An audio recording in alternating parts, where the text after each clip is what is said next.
We talk about changing the world. We can't even change our day yet. We can't even change our day yet. When you change your day, then you can change your year. That means you can change your life. Whoever fears climbing the mountain stays forever in the ditch. Aim high. And so in these few minutes, I just want to talk to you practically about just a couple of groundwork, some basic foundational things that will help you aim high, inshallah ta'ala, and help myself aim high. As far as our religious maturity is concerned, every one of us should see ourselves next year, from this Ramadan to next Ramadan, or what Ramadan's already over. So this December to next December, this winter to next winter, how am I going to be a better Muslim? And I'd like to highlight 3 areas. So for those of you that are writing this down, just 3 areas where you want to be able to say to yourself in a tangible way, I'm better off. I've made some progress in 3 areas at least. The first of those areas is worship. The first concern is worship. Has my Fajr improved? Am I making Isha and Fajr at least on time perfectly? The guys, am I waking up for Fajr and making it to the masjid? Make it a goal. Maybe you're not doing it every day, but set a goal that you're going to accomplish that this year. More and more and more. You're going to be able to get it. And I'm going to go to sleep earlier. Oh my God, youth. You can't accomplish anything in life if you don't go to sleep early. I'm telling you, those deep conversations you have over hookah at night? Yeah, that's not reviving the ummah. Let me just tell you now. That was deep, bro. It was good talk. Then you wake up at 10 a.m. to pray Fajr. That's the ummah sure gonna revive through that. There's some deep discussions last night over some shawarma and some hookah. Go to sleep on time. Wake up early. Get your Fajr right. Get your Quran in the morning. Inna Quran al-Fajri kana mashhudan. Get your Quran in order. We talk about changing the world. We can't even change our day yet. We can't even change our day yet. When you change your day, then you can change your year. That means you can change your life. My mornings have to become more productive in terms of worship. Part of worship, I would include, especially those of you that are people of vision, your vision will come, your inspiration will come with the Quran. And the Quran has to be in your heart. You have to have a project of memorizing as much Quran as you can. As little at a time as possible. If you can handle more, take on more. But every day, Fajr and a little bit of memorization, a little bit of recitation, and that's what starts your day. And I can guarantee you, if you do that in your life, even if you do that this week once, if you do it once, you will notice the difference the rest of the day. You will notice that day has more barakah in it. You're getting more accomplished. The doors around you are opening. Opportunities are coming. Your mind is clearer. Creative ideas are coming to you. You'll see Allah brings those blessings to you. Opens those doors that are otherwise closed. So the first of how many areas did I say? I said 3 areas. And the first of those areas is worship. That's the first area I'm going to improve in. The second area that you really have to work on, that you really, really have to be concerned with, is knowledge. And how am I going to grow in my knowledge this year? And by the way, I separate knowledge from worship. I separate the two because some people focus so much on knowledge and their worship is terrible. They don't worship. They think their knowledge is compensating them for it. So they're studying lots of tafsir and they know a lot of tajweed, but they don't even pay attention in salat. I mean, what are you doing? What's that knowledge for? I'm mentioning these things in priority. First thing was worship. The second thing is knowledge. And I don't mean become a alim and get a degree in sharia. Those of you that want to do that, congratulations. I'm talking to everybody here. Not everybody here is going to be a mufti or a alim or whatever. But you have to be educated Muslims. You have to be, there needs to be some minimal level of education in your Islam. And my recommendation for you for that is that by the end of the year, the coming year, you've studied at least a couple of things. You've studied the seerah, the life of the Prophet ﷺ, once. And you should do it every year once. And actually you should read a different source on the seerah every year for the next few years and really study it.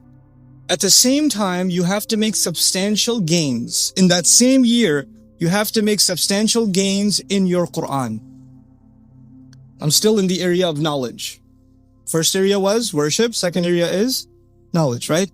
In this knowledge, you have to make some substantial gains in your Quran, which let's just say you decided this year you're going to try to memorize, I don't know, Surah Al-Kahf. Let's just say.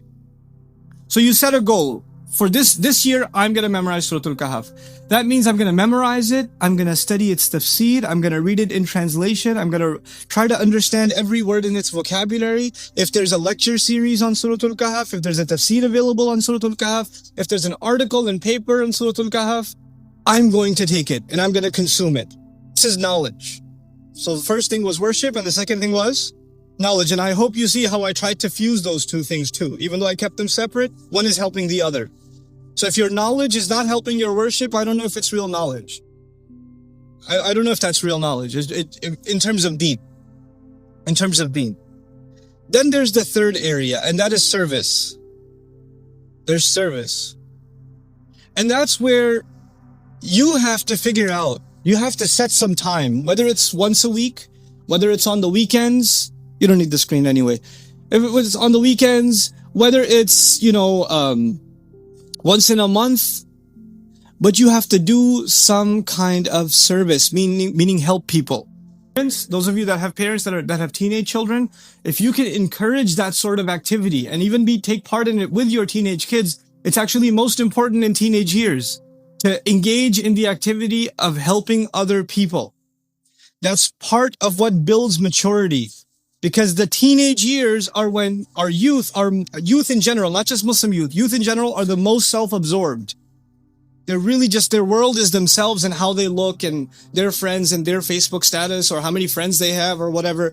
That stuff becomes really important to them at that age. They become very petty. And if you can pull them out of that mindset at that age and make them care about things beyond themselves, helping other people, seeing what suffering looks like and helping with that, Like recently, for example, with the disaster of the storm that hit and all those people in New Jersey and New York and all of this is not too far from you guys. If you did a weekend trip every weekend with the Red Cross or anybody else, and you went and just helped out people whose homes are destroyed or there's a tree in their driveway or something and just went and helped and came back.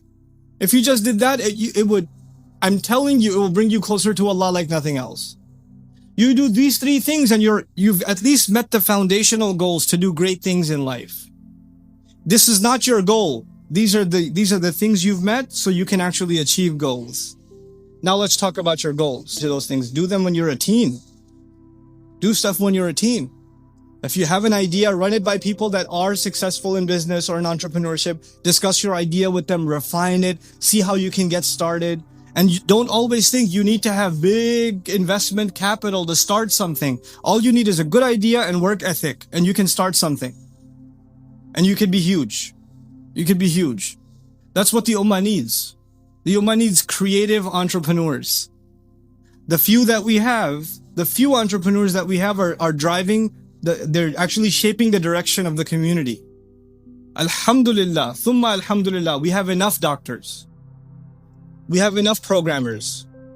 Don't be a programmer to work at a company. Start your own firm. Make the next most amazing, most downloaded app. You should do that. That's what you guys should be. And when we do that, I tell Muslims to do this. You know why? Because we have to understand the new language of power in the world is economics. We have to understand that. Right now, we're struggling to even pay for our masajid in America. We are some of the most well-off Muslims in the planet. And we have a hard time paying off. We don't even have an economically sustainable model for our own masajid, our own schools. That's because we haven't thought big enough. We have to learn to start thinking big. And we have to develop a work ethic for it. But the barakah, the blessings in that creative work will come when the foundation I talked about is already there. If your salawat are good, your worship is solid, your knowledge is increasing, and you're serving humanity, your mind will be in the right place, and Allah will put barakah in your business. Allah will put barakah in your entrepreneurial venture, and He will not let you become a materialist and a greedy capitalist. He'll make you a socially responsible entrepreneur that will make this country and Insha'Allah the world a better place. And we're not just here to serve the ummah. We're here to fix the world. You have to think that big. You have to aim that high. Don't shortchange yourself. Don't underestimate yourself. And even though we are just at the end of the day slaves of Allah, and we are the lowest before Him, The closest we are to Allah is when we put ourselves the lowest on the ground. That's our humility to Allah. But when Allah gives you a gift, and Allah gives you intelligence, and Allah gives you an educational opportunity, and Allah gives you a creative idea, and Allah gifts you with a talent, and you say, I'm way too humble to exercise my talent, then that is not humility, that is ingratitude. That is ingratitude. You have to exercise your talents. You have to make the most of yourself.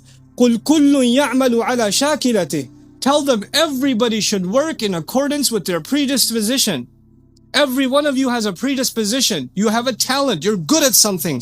Find out what that is and find out how you're going to use it to its maximum potential so you become a contributor to the world.